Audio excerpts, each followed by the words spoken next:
In this video, you'll see most of the boats in the world. Any boat you've ever seen was made of wood, or at least wood formed its base. But this watercraft is different. You'll see a boat built from unusual materials, and even its appearance is unlike any other vessel. It looks like an alien craft or a flying saucer.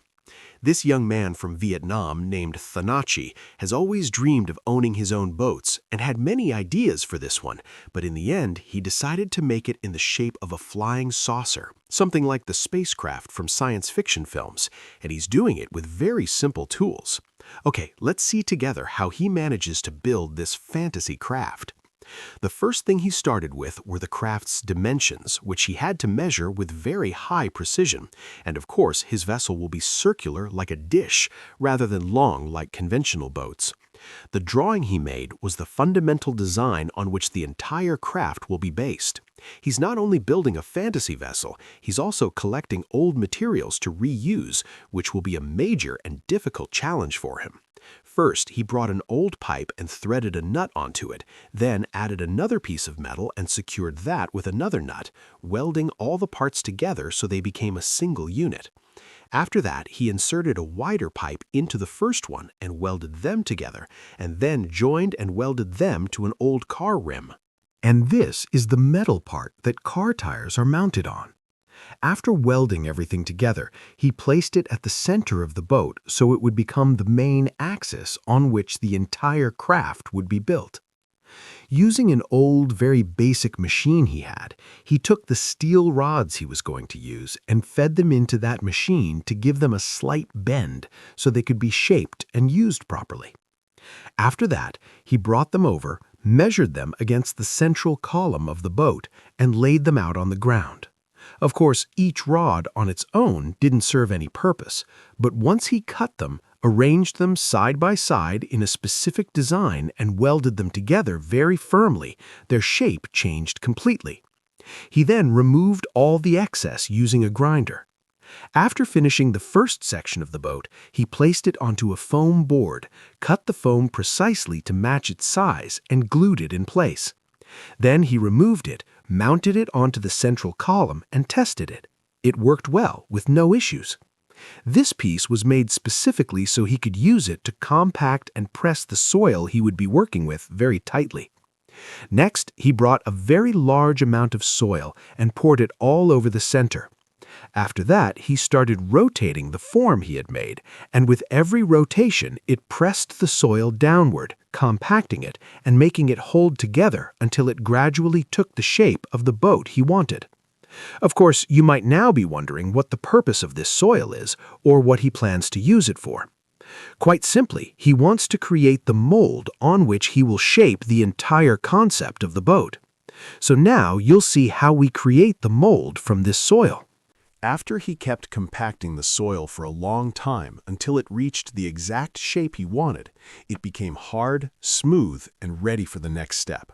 He then brought sand, cement, and gravel and mixed them together thoroughly.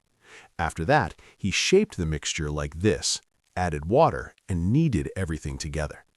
He put the mix into a bucket and poured it over the soil layer he had formed. It's similar to a concrete pour but lighter and smoother so it can be finished more easily. This is simply what's known as mortar. He started applying it layer by layer, with another person helping him rotate the form and spread the mixture evenly as it was being poured, making sure every area was covered with an even layer and that there were no gaps. Any spots the mixture didn't reach were filled in carefully by hand. Then they went over everything again with the form to make sure the surface came out clean and precise. After that, he cleaned the tool because the final two rotations are what create a perfectly smooth and accurate surface without any flaws. Once it dried, it was really solid and smooth, with no excess material or mistakes. But they didn't stop there. They brought water and sandpaper and began sanding the entire surface, making sure every single centimeter was polished and perfectly smooth. Once it was ready, they coated it with a layer of purple-colored gel coat to create a smooth surface ready for bonding the fiberglass, and it also helps prevent air gaps. After that, they began laying down a layer of fiberglass, which is white and looks like cotton. This material is similar to rough fabric, but it's extremely strong. After the gel coat that had been applied on top cured, it became harder and strengthened the surface. Before the mold fully dried, he began working on the support frame that would hold it. He took a sheet metal strip and placed it into a machine that rotates and bends it until it took on the desired curved shape. These steel strips, which were now shaped like arches, were then welded together very precisely so the structure would be strong enough to support the body of the boat. After that, he welded vertical posts onto them and installed another circular ring on top of those posts, welding it firmly to each column. In this way, he created the support frame he needed. He then lifted the frame and placed it over the mold and started inserting pieces of fiberglass into the gaps between the vertical posts. But he didn't leave it at that. He coated them with another layer of gel so the base would bond to the body of the boat exactly like glue.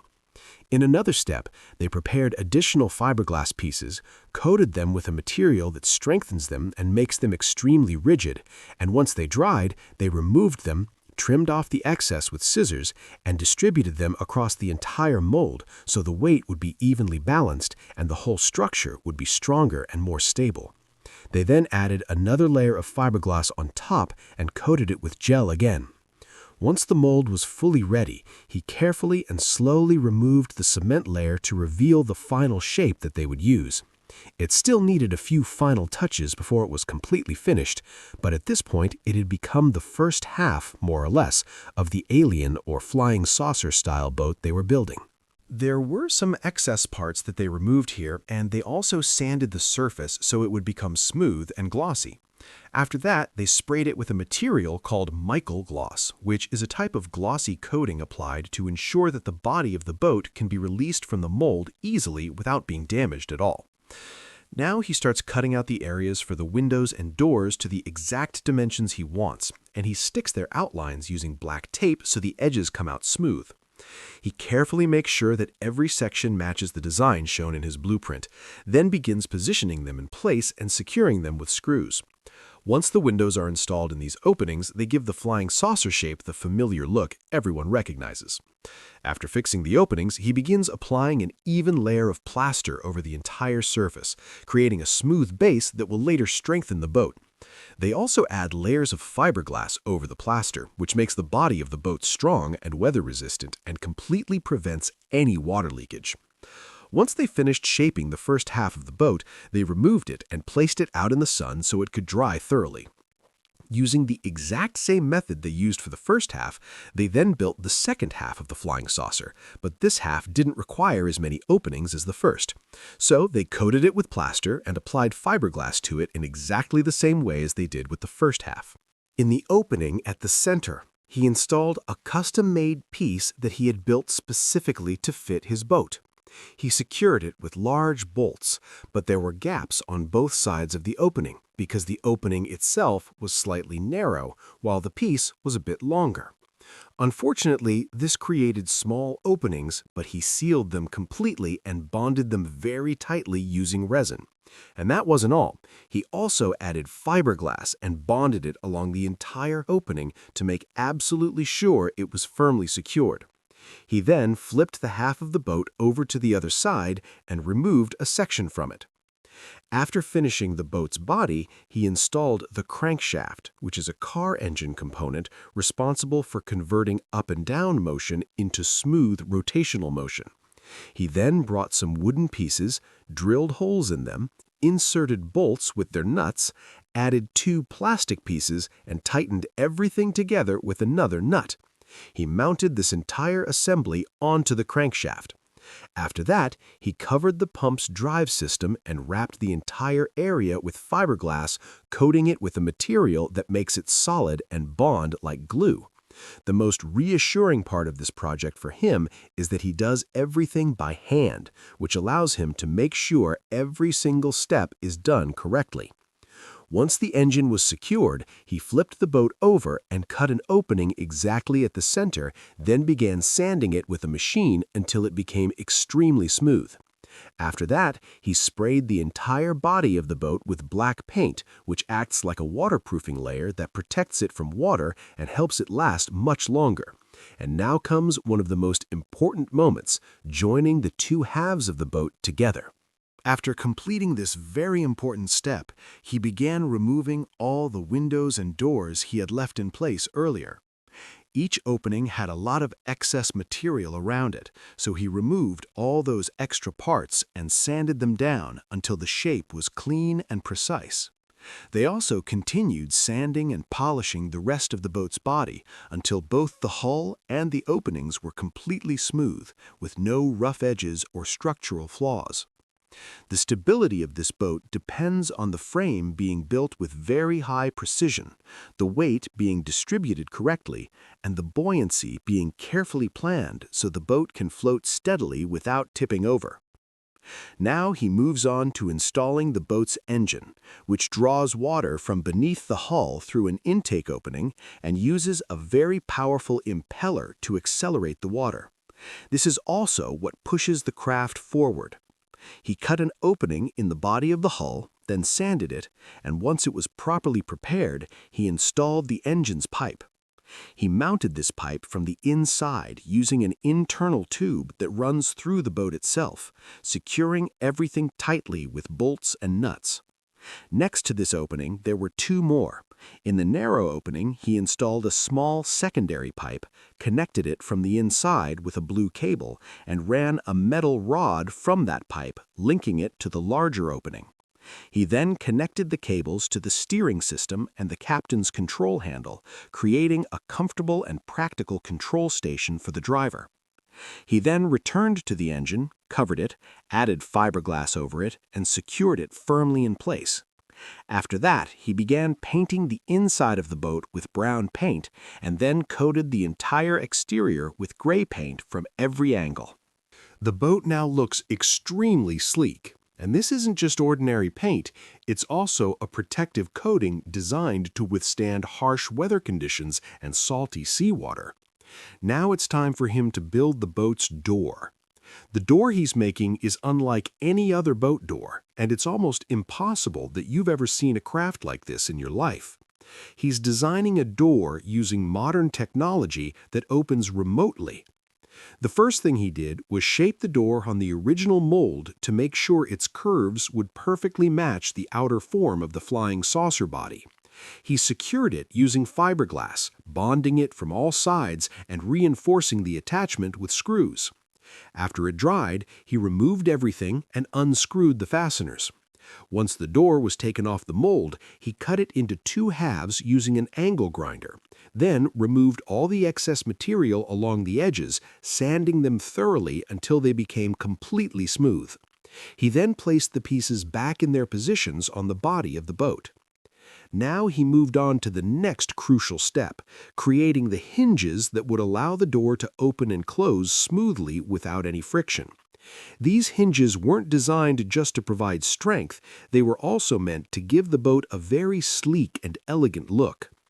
After drilling the metal piece he would use for the hinges to match the exact size of the bolts, he cut it into two parts, one long piece and one very small piece. And here's the interesting part. He plans to install small motors inside the hinges so the door can open automatically on its own.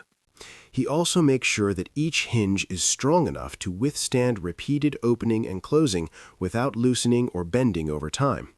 He achieves this by adding hinges that can open and close remotely using a control system. This guy is incredibly skilled at combining mechanics with advanced electronics and using them together in a single application. After finishing the hinges, he cut a line through the middle of them with a saw, bent a smaller section, and tested them carefully on the door. After that, he sands the door until it's perfectly smooth and sprays it with a clean gray paint, giving it a very modern and appealing look. Here, he combines sanding and painting techniques in a way that ensures high durability, an even coat, and an outstanding final finish. He also lines the inside of the door with an inner padding to protect the surface from scratches and impacts during frequent use. Of course, he measures the door's dimensions with extreme precision before cutting the lining so it fits the edges perfectly without any gaps or loose sections. Next, he cuts a small opening in the lining and adds a very strong adhesive there, because this area will later be mounted into the hinges. And now he begins preparing the small motors that will be installed inside the hinges, providing the mechanical force needed to open and close the doors, which will be controlled remotely using a wireless remote. These electronic circuits are designed to control the direction, speed, and timing of the motors, ensuring that the doors operate smoothly and reliably. Now he's building the base for the small motor, which he's designing himself. After drilling 3 precise holes, he cut it carefully with an angle grinder and removed it from the metal sheet. Using the holes he drilled, he mounted it onto the motor with screws, then attached the metal rod that would connect the motor to the hinges on the door. He tested it with the remote from a distance, but unfortunately encountered a problem. The challenge was that he was the first person attempting this idea and had no prior examples or solutions to rely on. But he handled it brilliantly. He identified exactly where the issue was, installed a small spacer for the motor, and even replaced the clutch mechanism. Not only that, he added a nut, a threaded bolt, and screws on both sides, and as a result, the movement became much faster and significantly stronger. After that, he mounted the hinges onto the boat's body and tested the system. It worked flawlessly. In this way, he became the first person to create a boat door that opens and closes remotely. Now he is installing the interior lining of the boat, which serves as sound insulation and also makes the interior waterproof. And just as nothing in this boat is ordinary, the windows and other openings are also anything but conventional. He's now installing LED lights around the openings, which will make the windows glow as if they're from another world. He carefully fits the lights into the openings and varies the colors to make them even more attractive and visually striking. He even added the lights to the door, transforming the entire boat into a floating spectacle on the water. The effect will be absolutely stunning. Next, he installs the computer system and the dashboard, connecting every wire with great care to avoid any mistakes. Once that's complete, he goes back and reconnects all the switches and controls, an essential step to ensure that no hidden issues will appear once the boat touches the water. After verifying that the external systems were working perfectly, he went inside the boat and tested all the controls, confirming that everything functioned flawlessly. He then performed a few final touches before the boat was fully ready.